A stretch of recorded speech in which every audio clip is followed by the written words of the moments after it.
Hello all, and welcome to Chronicle Thread. We post our podcast every Tuesday at 2 p.m. Pacific Standard Time, so be on the lookout. Thanks for watching and happy writing.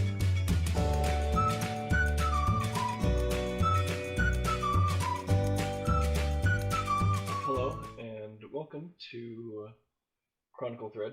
I am Ethan Stanley. And I am Shawn Stanley. And today we are going to be talking again about the book Lies. Last time we talked about The first podcast. Yeah, first podcast we talked about Lies. Last podcast that we talked about Lake Chronicles. Correct. So we're jumping back into Lies, and the specific thing we're going to discuss and bounce ideas back and forth between me and Shawn is in the story Lies, the main character is named Daria, and early on in the book she's going to have an encounter with this large wolf that has lost contact with its pack, and it is alone, it's starving. She's going to defend herself, obviously, kind of show it, who's boss and stuff. Very close to, very dangerous scenario. She does get, hurt and stuff. It is a wolf after all. She's not just. Well, what brings the wolf in is she's tending sheep, right? And so the wolf could come in the lambs, to get the lambs, and she happens upon that situation because she can't find the lambs, and she runs off to find them, and there it is. And a little later on in the story, she encounters the wolf again. Although this time it's close to death. It's starving. She does injure it the first time, and so because of that injury, it's not able to hunt anymore. It's starting to die. So it had to be significant enough injury, though. Yeah. I mean, so it would have to be enough where it wouldn't be able to hunt anymore. And so, I mean, the injury was to its paw, right? Yeah. It's paw. Like she took off a toe or something. Like she wounded one of its front paws quite heavily enough where it had trouble walking. And so when she finds it again, it's starving. It doesn't put up a fight. It's done. She takes pity on it and decides to help it out. Feed it a bit of road rations. But the thing is, though, is she feels pity because she looks, and that wound that she caused is all infected. Yeah. And she knows she caused him to be in this state. And so that's why there's this pull of, what did I do? I hurt this animal. Now it can't even really move. I mean, it's just laying there, and she's up close to it, and it's not doing anything. Yeah. And so I wanted it to imprint on her when she helped it out. And if I didn't already explain in the first podcast, I don't know if I did or not, I don't remember. But the premise of the book is that there's a large draft for soldiers, for knights, squires, and the like. She gets pulled into the draft because the draft specifically states a member of the household, does not specify a male, and her family is I think it's like 6 daughters, 1 son. Mother's not present.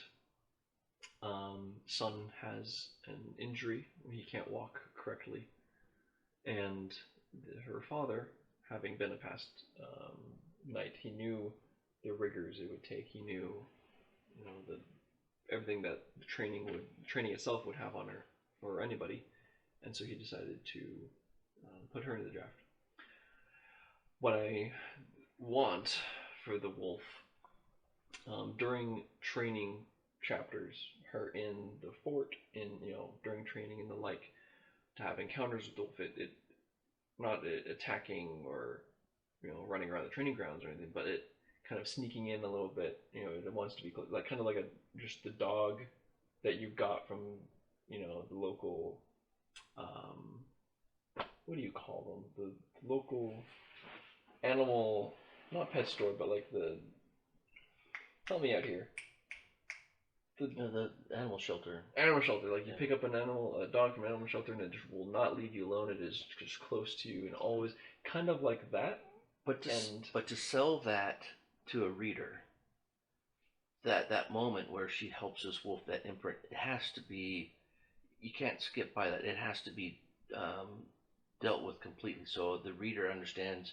Wow, that There needs wolf to be like a will good be moment. forever thankful for her, and have something that the wolf does, or something that tells the reader that hey, there's something happening here. So it's not a surprise that when the wolf does get better, that it wants to be by her.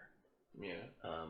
Wants that companionship. There's something forged in that moment that has to happen to sell that. Okay. And another thing that I had thought about was there are natural plants that grow that are antibiotic type, has those type of qualities, and those could be around there. So I mean, that'd be something that you. Oh yeah, you mentioned this before. Yeah, I mean, it's got an infection. Her just wrapping it with a towel or part of her fabric isn't going to heal it. There's got to be something else that's going to go. Okay, now it can heal. It can get rid of the infection. It's not going to kill it. Yeah. I think I wrote that in a note in the chapters, but I haven't written that actually out. But I do need to make it a better, more concrete moment that happens between the two. Right now, I think I have it just kind of her helping it. It kind of like licks her hand or whatever, and she runs off. But it needs to be a more solid moment. Yeah. But ideas that I want to just discuss about is during those training chapters, when there's things happening within, and there's drama and there's plot and there's intrigue and stuff happening just within the all the soldiers are nice in the fort in itself. What I need moments that I think could be slightly comical in some ways, but ways that would tie the wolf in without it breaking or feeling like it's shoved in. Do you know what would be kind of cool? Let's say and still build her in its relationship. I mean, let's say there's something that's important to her. I don't know if it's maybe a piece of wood she whittled or a gift or something, and some of the guys are teasing her, and it's at night and they're sitting around the fire and they grab it and they just huck it out in the forest, and she's like, really upset, and it's like, well, why are you guys doing this? Why are you treating me like this? And the next morning, you see little teeth marks, but it's right in front of her, right by her head, the piece of wood. And the reader goes, oh, the wolf went and got it and brought it back to her. That would be cool. That shows intelligence of the wolf, and that shows that, okay, that's... I mean, you wanted this to be something that's hard on Daria as well, the training, not just the physicalness, but the mental, emotional stuff of everyone else going, we're men, you're a girl, I mean, I don't want to play the you're a girl card too much. I feel like there's enough women empowerment movies and stuff out there. I don't need to make one. But there's going to be a little bit of that, of course. Yeah. You have that scenario, you can't not have it. But I don't want that to be the biggest focus. This is when I was writing this, I just wanted to be a girl who's drafted into the army, and I liked that idea. Yeah, but you're gonna have some of it. You have to. It's just gonna be inevitable. But I don't want everybody to be hammering that. Like, I don't want the main villain to be talking about that, because the main villain's not gonna care. But she's probably gonna have one person that she's gonna be kind of pitted against, or that person is just really after her, and maybe that's the person that takes this gift or whatever when they're talking, and she maybe says something to diss him, or something that's better, more intelligent, and so he gets mad and takes the thing and plucks out in the forest. Something to that guy was really a jerk, and shows her ability to be better, more intelligent, and fit in with the knights and everything. Thought that would be kind of cool, and then you would start seeing this relationship between the wolf and Daria, that you could do a lot of things in the story with that relationship. a lot of stuff. Okay. Any other? Well, Because having the campfire scene would be cool. Yeah. But that's still them traveling outside of the fort for some sort of exercise, some sort of. well, you could continue on this little rivalry between this one person and Daria. Let's say it gets to a point where they're alone, and Main rival in Daria. yeah, and he plans it that way to get her alone, and he's gonna harm her. He's gonna either beat her up or do something bad, and so they're struggling before he can do anything really bad. The wolf just I was thinking of having a scene like that, but I didn't think before about the wolf being the one to save her. and then after he, I mean, he doesn't kill the rival, but he makes a wound enough where he limps off and goes back to camp or something. But then he comes back to Daria and kind of nuzzles her, and then that friendship, that not friendship, that team, family, just forges at that point, where you know that he's going to protect her no matter what, and she's going to be loyal to him because he protects her. Okay. Very, very powerful team at this point. Yeah. What do you think the people would be like if she brought this wolf into camp and it just stayed by her? Would anybody bug her ever again? Probably not, but that the initial reaction of her walking into camp and it not getting killed or fought against instantly, because initial reaction, people are going to be confused seeing her walking with the wolf. But you just have the one person who sees it at an angle and doesn't see her but sees the wolf, and everyone you get a crossbow bolt shot at that thing, and you get. And she probably would know that, and so there's got to be some moment where she says, "Okay, you can't come in here. You gotta." Yeah. I want there to be some boundaries there. Yeah. And I always thought it was really comical if she was out training and she looked over into the bushes and she saw it like crouching in there and just watching her, and she's like, "No, you have to leave. Go back in the woods." That would be kind of cool, but then not that the wolf would save her every time there's any type of danger or anything, but it's there, and that would. I really like that aspect, and to bring that into the story, where not only is she needing to reach her own hero's journey, but they're reaching it together, and I mean that bond can continue on to a sequel, where it's just expected that this it's unique type of relationship. It's not something that you see a lot of. So, all right. So if we have I started writing down notes and then I remembered that we're literally recording this. Well, all right. I mean, that's three possible scenes that could be scattered around. One other thing though that we have to look at. I mean, look at the reality of things. The wolf still has to eat. Is it hunting? Is she providing food? Is it killing things to survive? That could be a little stress point if she hears talks of guards and they're finding dead animals nearby that have been eaten, and they're suspecting a pack of wolves that are around.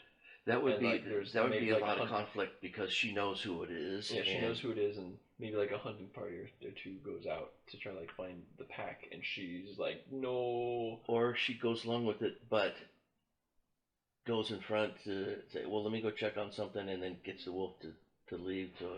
Yeah. Or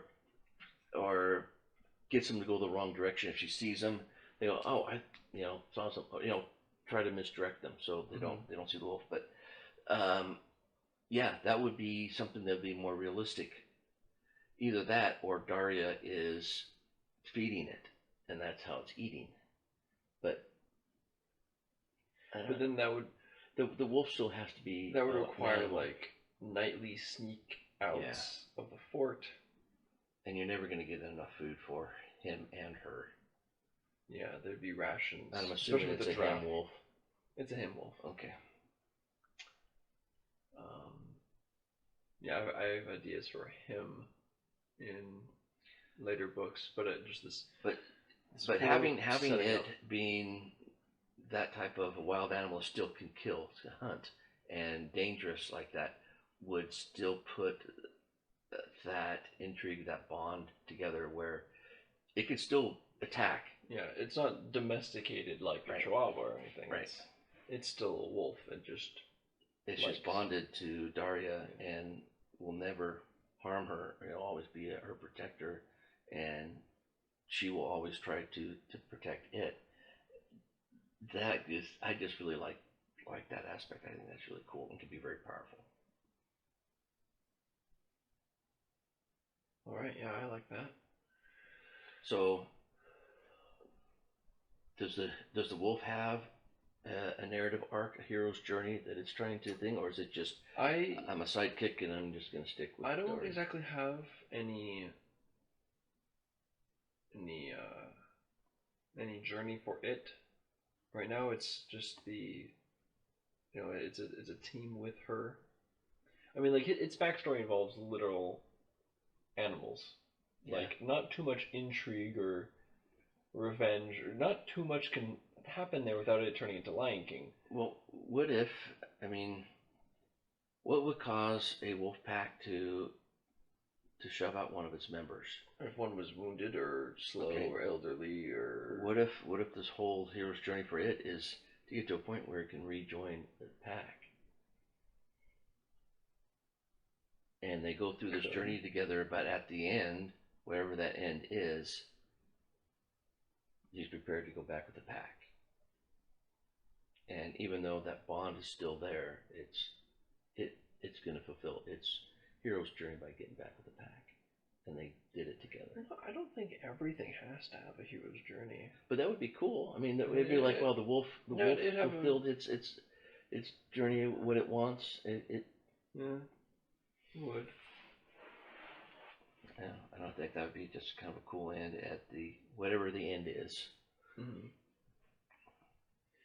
But I wanted to talk about this on the podcast because I had like only one real scene, and that was it sneaking into the fort and her shooing it away. That's the only real scene that I had an idea for these chapters where she's in training. So I wanted to talk about it and bounce ideas and get what you were thinking. And I do like that. Those are organic pieces, and the reason why they're out in the woods could be training exercises and to test the skill or to develop natural survival and stuff. And at the beginning, where Daria's not sure if it's bonding to her or if it's stalking her. Yeah. And so there's this part in the book where it could be like the wolf is like, is the wolf stalking me? Is it coming to get me now that I've healed it? Now it's coming back to get revenge from when I wounded it. And so she's not going to be sure. But that scene where he brings back that stick of wood or gift or whatever and puts it by her and goes back, then the wolf was right by me. It got what was taken from it.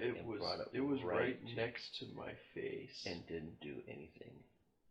So then it could be solidified that there is a bond there.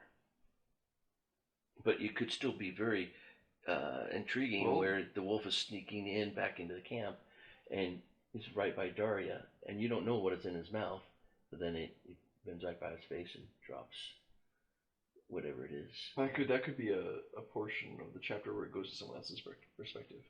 Yeah. They're like, they see it walk in and they're just staying still, and they watch her walk to Daria and they're like, oh freak, she's dead. And it just drops them and walks away, and they're like, what? And I do want this, this wolf obviously is going to get discovered at some point. But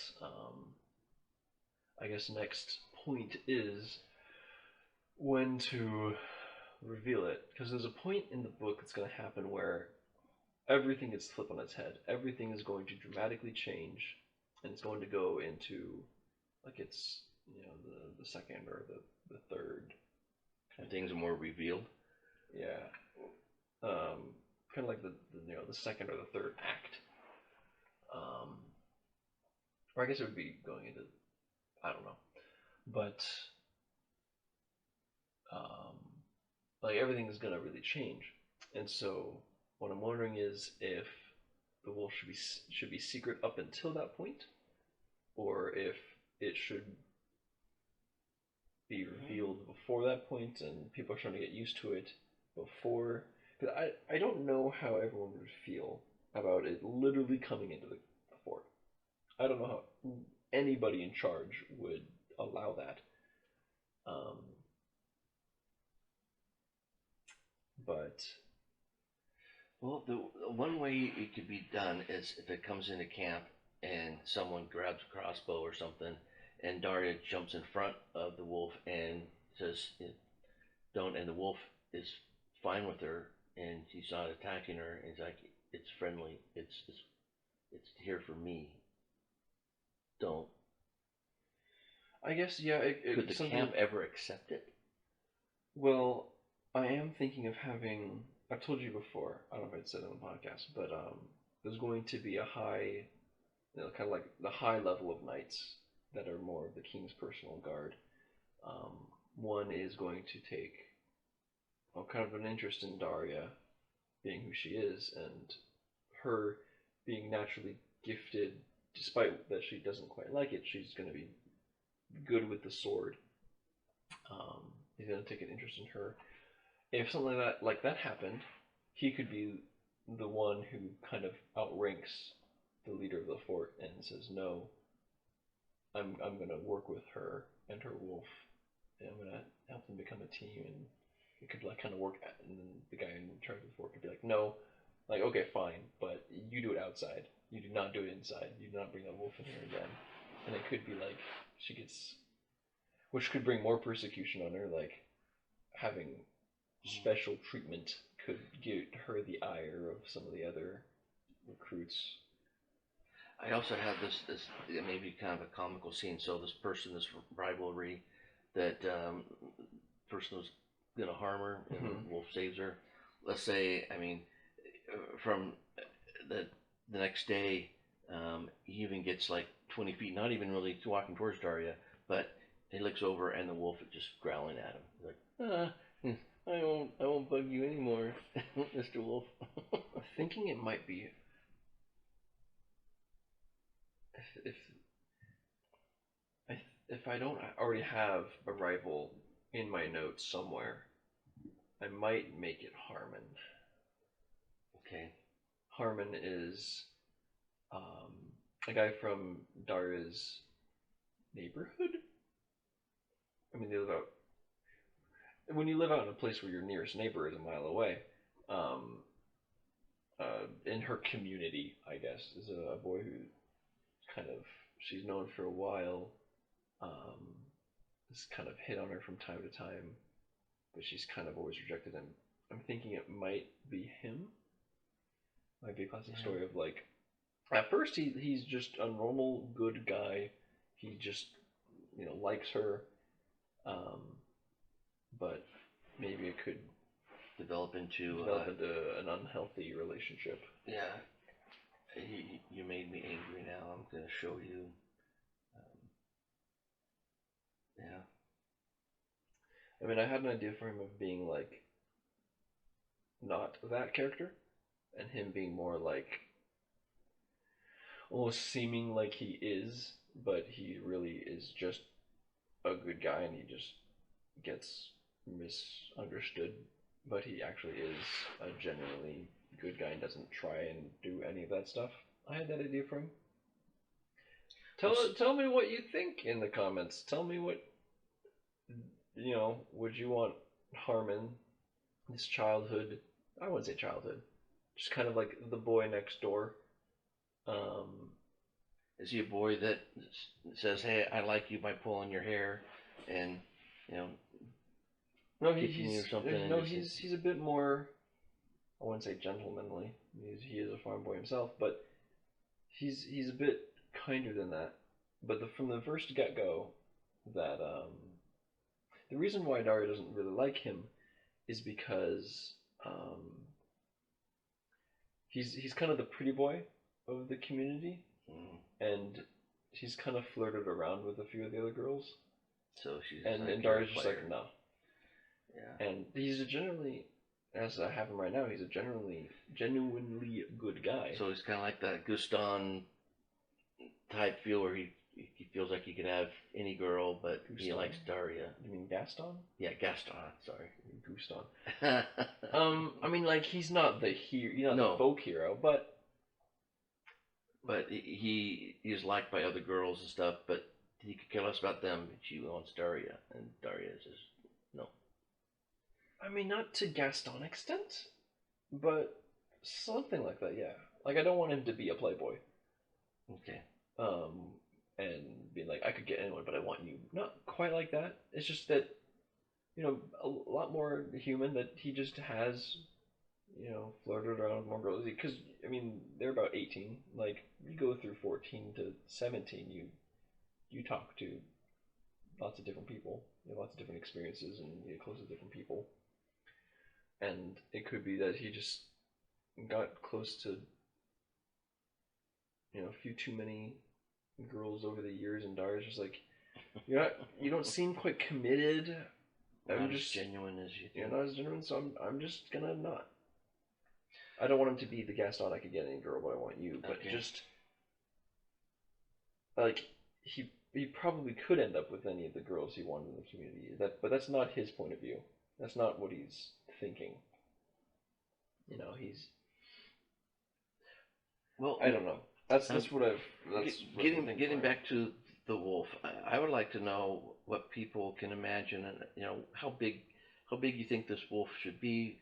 Color? Should it be black? Should it be white? I mean, I'm thinking like dark gray, kind of a forest. I mean, like I guess its pack could be more from the north should it have any distinguishing marks? I mean, if it got wounded and that's why the pack left it, what was that wound? Was there a part of its ear missing or something that has a distinguishing mark that that's her wolf? I guess I should figure out exactly why it left its pack. I've been world building and you don't need to. Maybe you don't have to mention in the book, but you'll know why, and you can kind of build things around. I could, it's definitely possible to put another marker on it, like the reason why it left.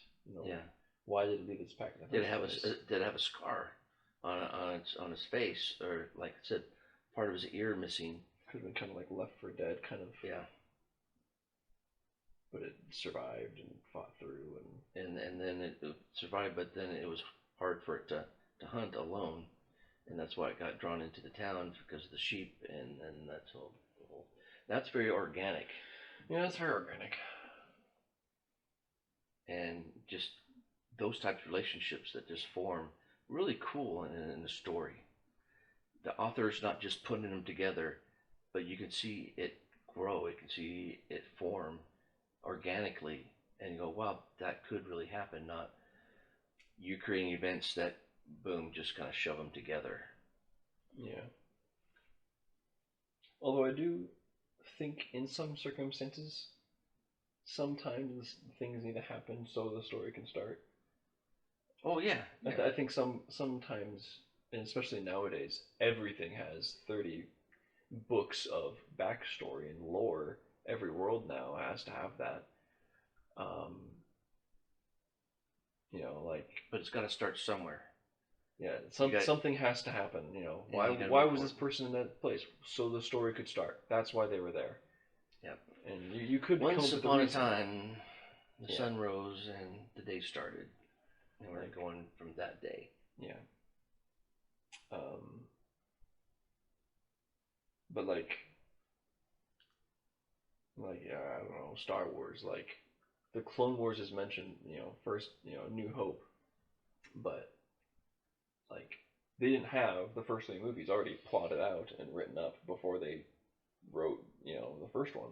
Clone Wars was just like, oh, that's a cool sci-fi thing, and there was this war before the Empire started, and that was it. Like I don't think they planned more than that.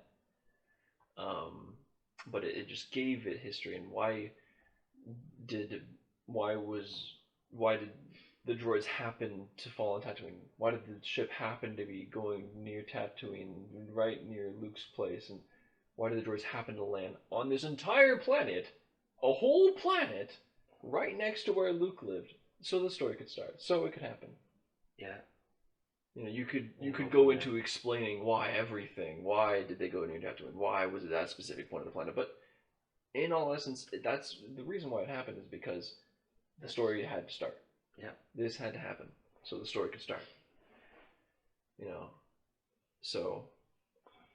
But if the writer knows all the backstory, then he can build it better and understand why it starts then.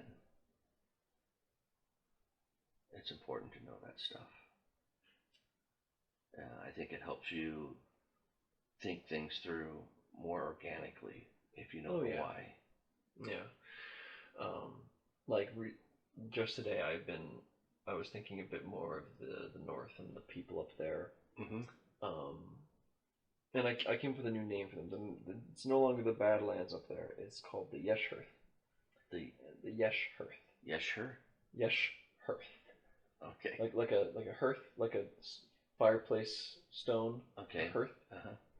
But I came up with a little lexicon of words, just not like a dictionary, but just like village, city, river, castle, and I came up with words that those people would use for those words, and in terms of naming places and things. And so Yeshhearth translates into snowy home. Oh. Hearth I'm using as home. Hearth is an actual word, but I'm using that as their word for home. And then I have some other. They call, if they were to name a town, Snow something, they would have Yesh. In the actual language, they probably wouldn't say Yesh instead of Snow, but in terms of naming places, Yeshhearth. Sure. That's cool. And so I built that out, and I'm gonna start, using that a bit. When times arise, I'm kind of building it just in case. But you also have to think about this thing we just been talking about pretty elaborately about this wolf and Daria. How is that going to play with the story with the Yeshhearth? Yeshhearth? Yeshhearth. Yesh. S-H. Yes. Yeshhearth. Yes. That's how you say it. And all the plot that you have. If it's hard to pronounce, maybe I should change it. But no, I just don't. I'm in my own little world, and so I'm not probably paying as much attention as I should. But how is that friendship, that bond? How's that going to play into the rest of the story? I mean, the main part of the story is not Daria and this wolf. That's just one part. Yeah. Well, the wolf is going to be that. It's kind of going to be her rock. It's going to be her solid, loyal friend that keeps her going. He's going to be around when the act transition happens, when everything gets completely flipped on its head. She's going to be alone for a while. She's probably going to be separated from the wolf for a bit, but the wolf is going to find her, and it's going to be kind of, I don't want to say them against the world. She's going to pick up other allies and figure what's going on, figure that out, and find a solution. But I do, it is going to become this like pet, but also companion. I guess not so much pet. It's going to become a companion. It's going to become just a loyal friend, protector. I mean, some people's best friends are their dogs, and they could not live without them. And June would be another really cool thing I just thought of. So, as this friendship is bonding and things, let's say before they leave this training camp, before they go on to their next adventure, that the pack comes over and sees the wolf, and the wolf actually has a chance at that point to go back with the pack. But it chooses Daria because when you were first talking about the whole like its journey to go back to the pack, I was thinking like, but it's gonna choose her. If I do include that, it's gonna either it leaves with them, but eventually chooses to come back, or in the end, it's gonna choose her. It could be either way. I mean, it could look at her and then she goes, "Well, there's your family," and it runs off. But then it comes back, or it decides just to stay with her. In the end, it could ultimately decide to go back after he feels like he's protected her enough that she's okay on her own, that she doesn't need that protection anymore. I mean, there's a lot of things that could be kind of played into that he stayed around until he knew that she was going to be okay on her own, and then it could leave. But she was too vulnerable before, and so he chose to stay with her. Yeah. Those would be some noble qualities too. And it actually shows that, like you were saying before, the intelligence and the compassion and the thought process of this wolf. Because this is not your average wolf. This is a smarter wolf. He is, for what I want him to be able to do, he has to be smarter. He has to be, because sometimes you have your smart animals, sometimes you have your really dumb animals. And he's on the very, very much smarter. Big brain time. But a big part of the story, maybe not the main part, but the big part. And this is a major thing here with the wolf and Daria. Very cool. So, hey, we probably talked enough about this. We'd love to hear your comments, your thoughts. Do you have any other ideas on how this friendship, this bond, could be better? We only get better when we talk about things and get ideas and discuss it more. That's the whole idea with Chronicle Thread, to get things to be better. And so at the end, it's just an incredible story. And that's what we as authors always want, is just an incredible story that fulfills all the things that you're wanting in a story, all the conflict, and the resolve, and the getting triumphing over adversity, all of that stuff, and finally getting what you really want in life. That is a cool story. So, interesting characters, fantastic. Give us ideas. Love to hear it.